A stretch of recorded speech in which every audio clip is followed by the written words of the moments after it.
晚上下职了，唐志玲到家的时候就急匆匆的来找沈飞。此时沈飞正在屋子里陪着3个孩子玩，小福宝还是待在修护箱里，花花则是拿着一本书乖乖的坐在一边看着。只有小叶子是不老实的，这块爬一会儿那边爬一下的，需要沈飞时刻的盯着他。唐志玲快步走进来，就急切的和沈飞分享听到的事。沈飞，宫中出事了。啊？什么大事？太子妃流产了，还是皇后害的。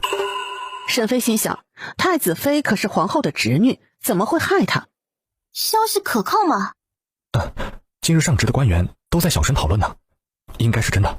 后宫恐怕是要出大事了呀。沈飞点头，但他并不担心，毕竟那是皇上的后院，和他的关系不大。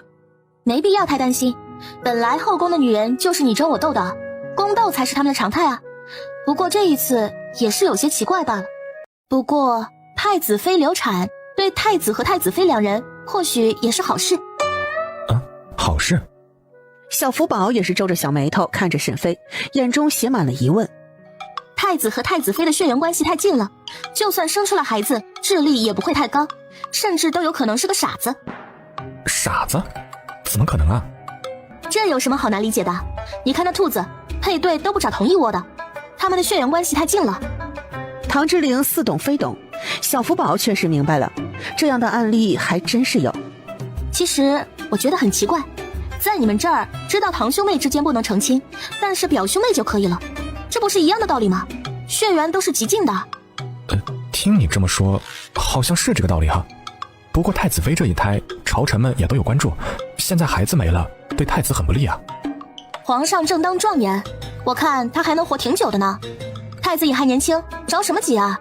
要是太子妃是真的生出了有问题的孩子，太子更会被天下人诟病。沈飞和唐志玲不知道，他们这一番对话让来荣王府的皇上和太子听个正着。皇上悄悄地来荣王府，不想声张，所以根本就没让人通传。谁料竟然听到这一番对话。皇上已经听够了墙角，就示意冯宝敲门。唐志玲起身直接拉开房门，就看到了门口的皇上。臣弟拜见皇上。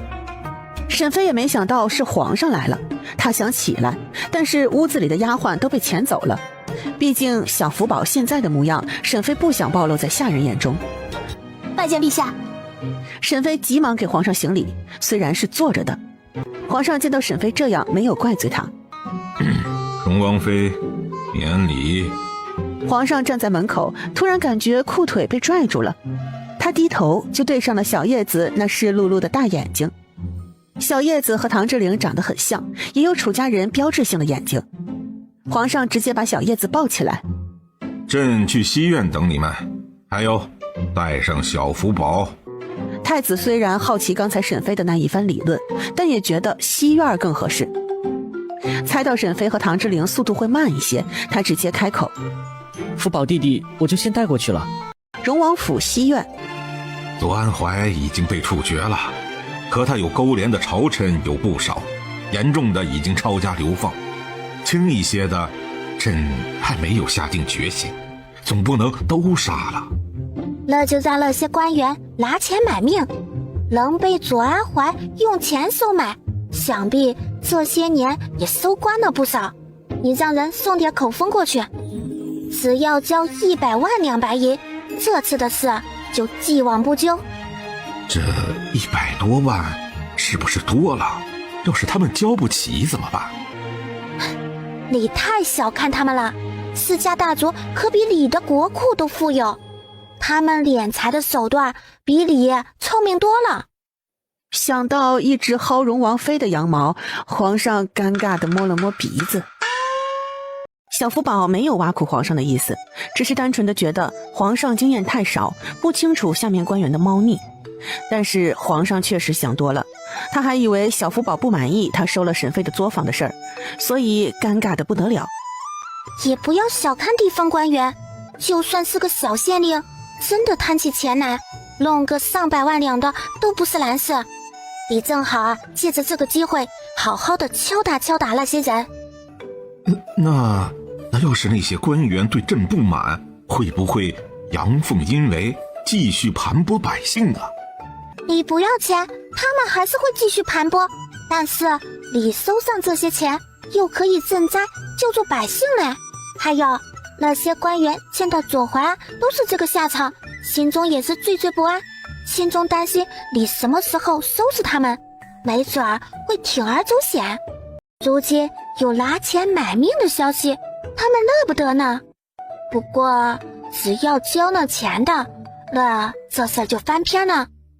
小福宝见到皇上不太相信他的模样，也是有些气恼。总之照我说的做。好。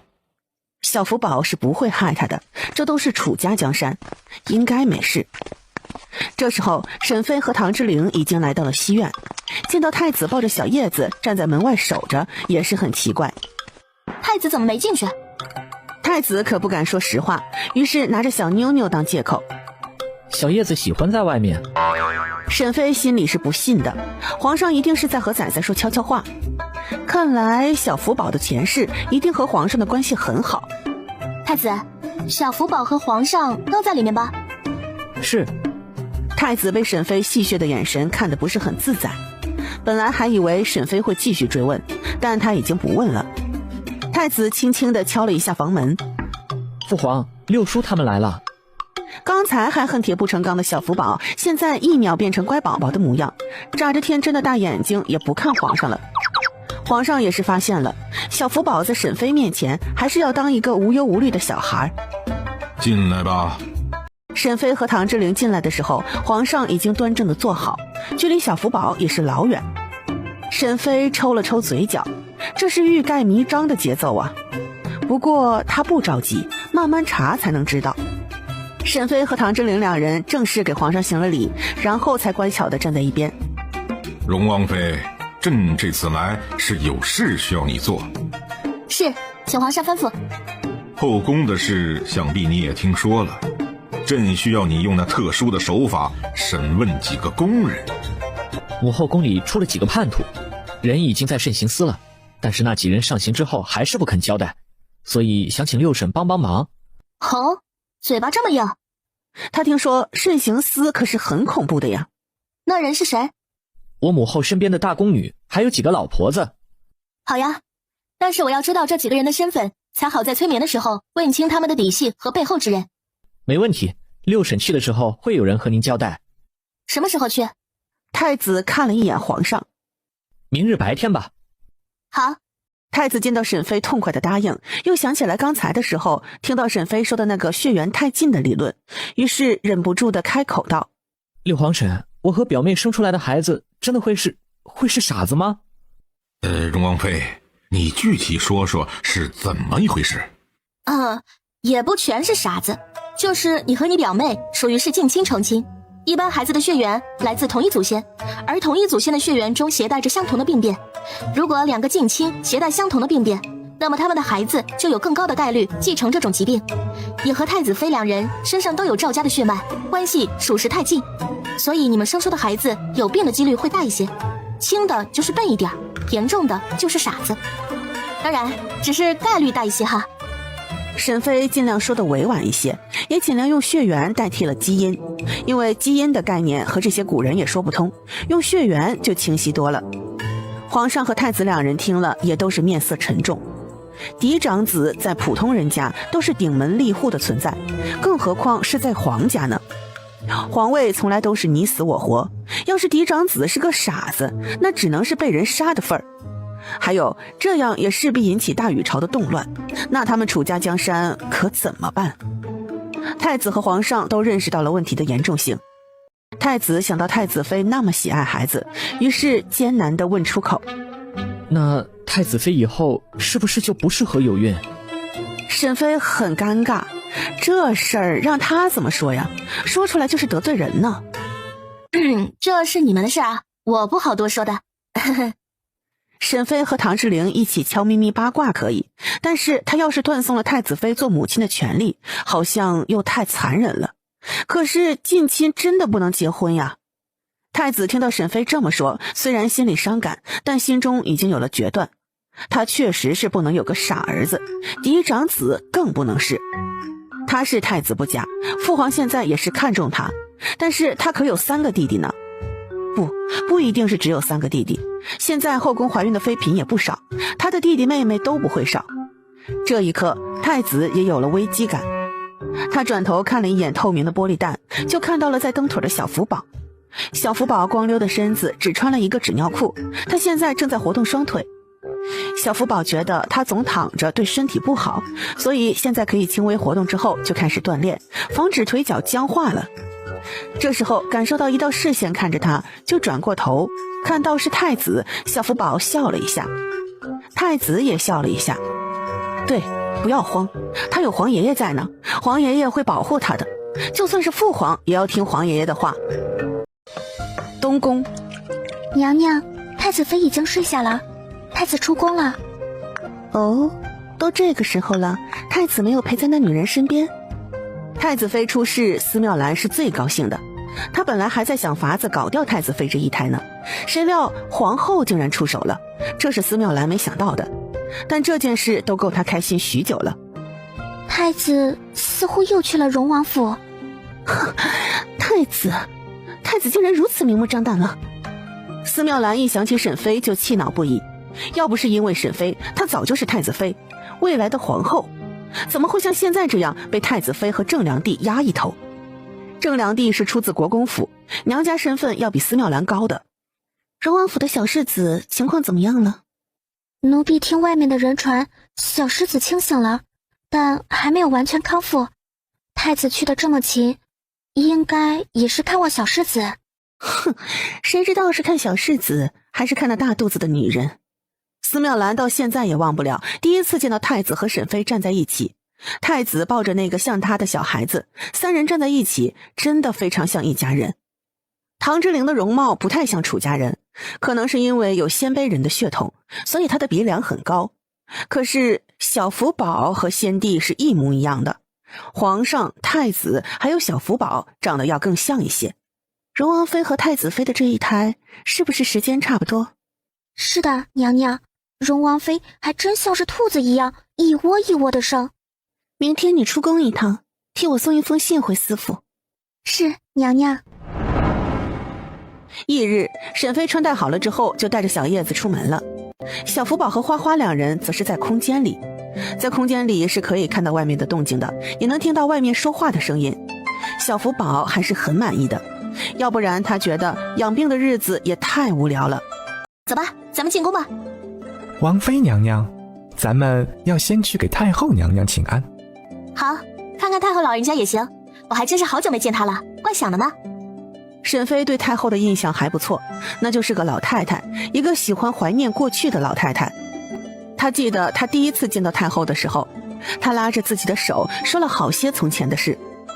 沈妃的记忆力很好，否则也不会前世小年纪就跳级，还在20岁的年纪就成了博士。沈妃突然记起了一些片段。等等，那时候太后是不是紧紧地盯着仔仔瞧的，还说了好些话，她那时候完全没放在心上。电光火石之间，沈妃记起来了。沈妃压下心中的猜测，摇晃了一下脑袋。不可能，不可能吧？有点荒谬，又有点兴奋，怎么办？徐慧见到刚刚还没什么表情的王妃，现在满脸的兴奋是怎么回事？难道见太后就这么高兴？徐慧小声的提醒：“娘娘，咱们出发吧。”出发，走。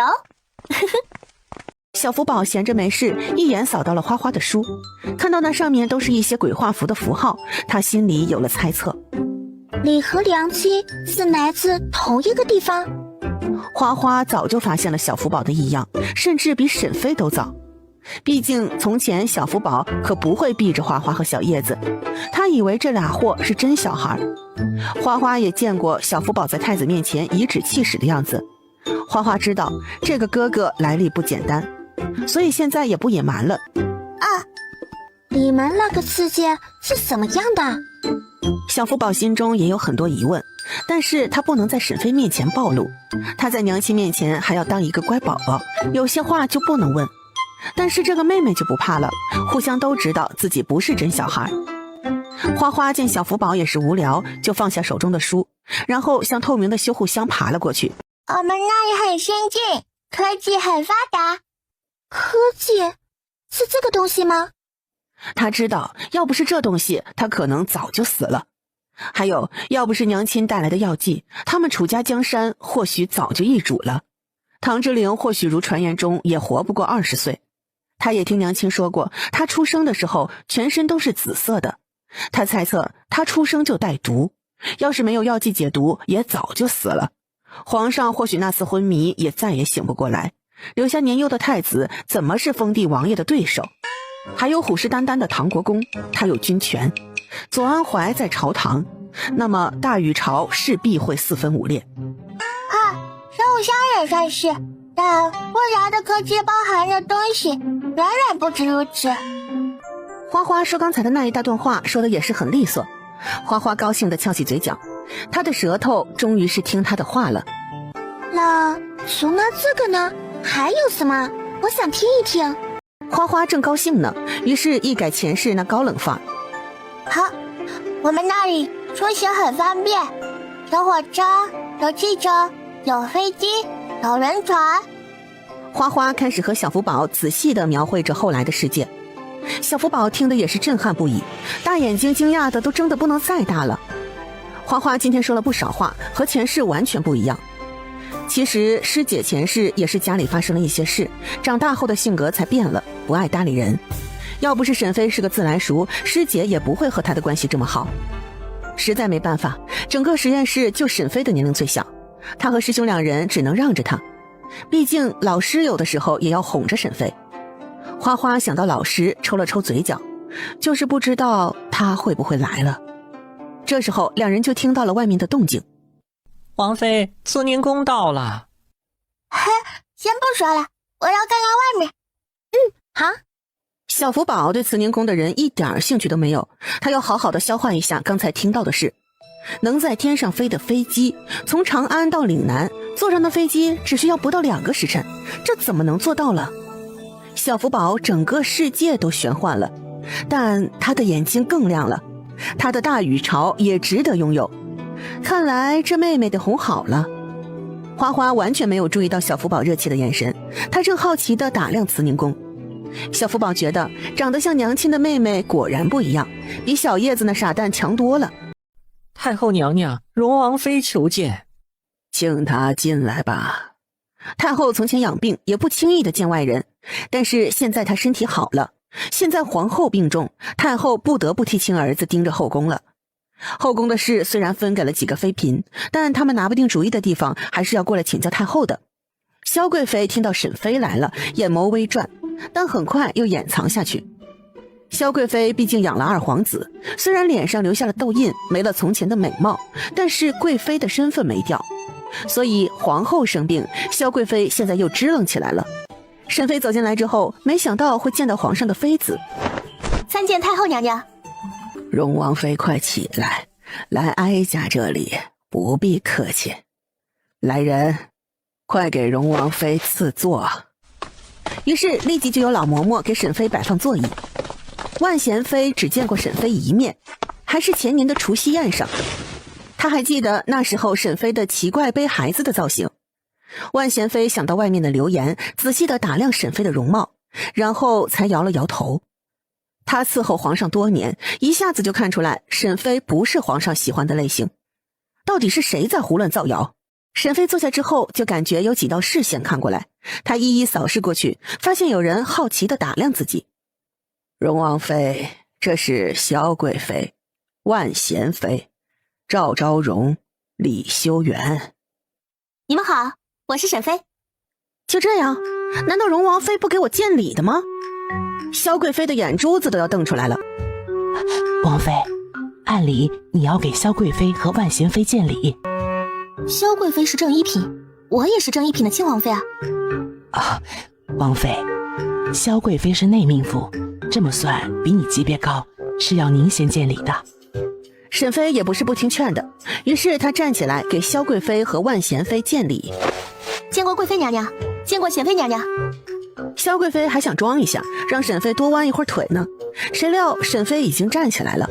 万贤妃立即做出回应：荣王妃怀着身孕，不必客气，快请坐。萧贵妃没有办法，瞪了一眼万贤妃。沈飞坐下之后，李修缘和赵昭荣也是起身给沈飞见礼。沈飞微笑点头，他突然觉得来皇宫里也不是好事儿，烦人的不得了，没完没了的规矩，还没有在家里舒服呢。沈飞今天来请安也是想和太后单独聊聊天，现在看来是不行了，有皇上其他的妃子在，显然是不合适。那是荣王妃的小郡主吧？抱过来给哀家看看。奶娘急忙抱着小叶子到了太后的身边。小叶子是个爱笑的小姑娘，又长得肉乎乎的，胳膊和腿也是藕节一样，很可爱。小叶子坐在太后身边，也是睁着大眼睛看着太后。太后满头珠翠，也是非常华丽，小叶子看得都移不开眼睛了。这小模样也是个俊俏的。刘嬷嬷，去哀家的司库把宝蓝点翠珠钗、16包金丝珠钗、红翡翠滴珠耳环、空雕花芙蓉玉环都拿过来。是。哀家记得小郡主是双胞胎，今天怎么就带了这一个？花花这些日子不舒服，有些闹人，就放在家里了。哦，孩子还小，要精心照顾一些。哎，小福宝呢？哀家听说他醒了，身体恢复的怎么样啊？小福宝清醒了，但身体还没好，还需要静养一段时间。等他好了，儿媳会抱他来给太后请安。那就好。萧王妃几人在听到沈妃提起小福宝的时候，都竖着耳朵听了起来。小福宝的受宠程度，他们这些后妃还是忌惮的。虽然知道皇位不可能传给小福宝，但也不想他得了皇上太多的关注，毕竟他们几人可是都有儿子呢。随后太后又问了一些荣王府的情况，沈妃都是仔细的回答了，并收下了太后给2个孩子的赏赐。剩下的时间就是听几个妃子说这宫里的事。沈妃听下来也是觉得累得慌，后宫的事务还真不是一般人能管理的。可是萧贵妃和万贤妃还乐在其中的样子。就在沈妃想着要不要提出告辞的时候，就有小太监来了。太后娘娘，皇上请荣王妃觐见。4个嫔妃互相看了一眼，眼神意味不明。好，荣王妃，那你快去吧。太后也终于知道了，沈妃今天突然过来请安，也是皇上找她有事。刘嬷嬷，你跟荣王妃过去，她对宫中不熟悉。谢谢太后娘娘，娘娘想得周到。皇宫太大了，儿媳感觉每个宫殿都长得一样呢。哈哈，荣王妃，以后得空了就来宫里陪哀家说说话。是，那儿媳就打扰了。于是沈妃就和刘嬷嬷一起走出慈宁宫。谁料刚出门口的时候，就见到了一位穿着华服的老太太，坐着轿辇往这边走来。沈妃来宫里的次数少，认识的人不多，于是也只是避让了一下，并没给对方行礼。大胆，你是哪个宫的？见到我们太妃还不行礼？王妃，这位是益州王的母妃葛太妃。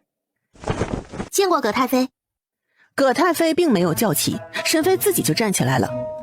葛太妃的眉头一皱，身边的大宫女就发现了。大胆，你一个小嫔妃，我们太妃没有叫起，你竟敢起来！来人啊，掌嘴！沈妃没想到宫中还有这么不讲道理的人，该死的古代还有这操蛋的皇宫，就不该来。这些人真是烦人的很。大宫女发话之后，立即有个婆子走了过来，就想教训沈妃。沈妃身后的婆子也走了出来，立即挡住了那个要打人的婆子。啊，大胆，你竟然敢躲！李嬷嬷，替本王妃教训一下这个以下犯上的奴婢。李嬷嬷可是有一把子力气，直接走上前，啪啪2巴掌，把嚣张的宫女给打懵了。你竟然打我！我可是我们太妃的人。葛太妃也是眼神阴冷，打了她的人就是在打她的脸，就是太后都不敢轻易的动她身边的人。葛太妃刚才可是听到了沈妃的自称。你就是荣王妃？是，正是本王妃。哼，怪不得呢，这流犯出身呢，就是这么没规矩。哼，太妃倒是好涵养。但是身边的狗也要看好了，不要随便带出来狂吠。嚣张的宫女捂着被打的脸，委屈地走到葛太妃身边，想让她给自己撑腰。太妃，谁料葛太妃也打了她一巴掌。该死的贱婢，竟然欺负到了荣王妃的身上。荣王妃是何等尊贵，也是你能欺负的？沈妃皱着眉头看着葛太妃，觉得这老太太不是个善茬。她现在看似在教训自己宫里的宫女，其实也是在给自己挖坑。沈妃心里觉得很矛盾，这葛太妃是太妃不假，但先帝毕竟是死了，太妃这盘剩菜也上不了桌了，现在竟然放任身边的宫女这么嚣张，不对头。沈妃看到葛太妃脸上的褶子，能在这吃人的后宫活到这么大岁数的人，那心眼儿一定比蜂窝煤还多。不行，她得小心应付，不能跳到坑里。方嬷嬷，快把这个得罪王妃的贱婢翠环拉下去。是，太妃。沈妃看着这一对主仆表演，一言不发。葛太妃走到沈妃身边，仔细地看了一眼她的肚子。荣王妃，这丫头我会带回去好好教训，还请您不要见怪。沈妃看着好像有病的老太太，刚才还是一副嚣张的样子，现在竟然变化得这么快，这变脸速度马戏团的小丑都赶不上。不会，我今日还有事，就先离开了。李嬷嬷，咱们走。沈妃给葛太妃又行礼之后，才快步地带着这些人离开了。葛太妃见到沈妃离去的身影，轻轻地勾起嘴角。太妃终于成了。不容易啊，这皇宫里的人都是有心眼子的，像荣王妃这么缺心眼的人少了。太妃，这要是先帝在位的时候，谁敢这么对你？哎，你也说是先帝在位，现在咱们只能用这种迂回的法子。记住，翠环得罪了荣王妃，交代下去，重重的打，我不希望看到她活着。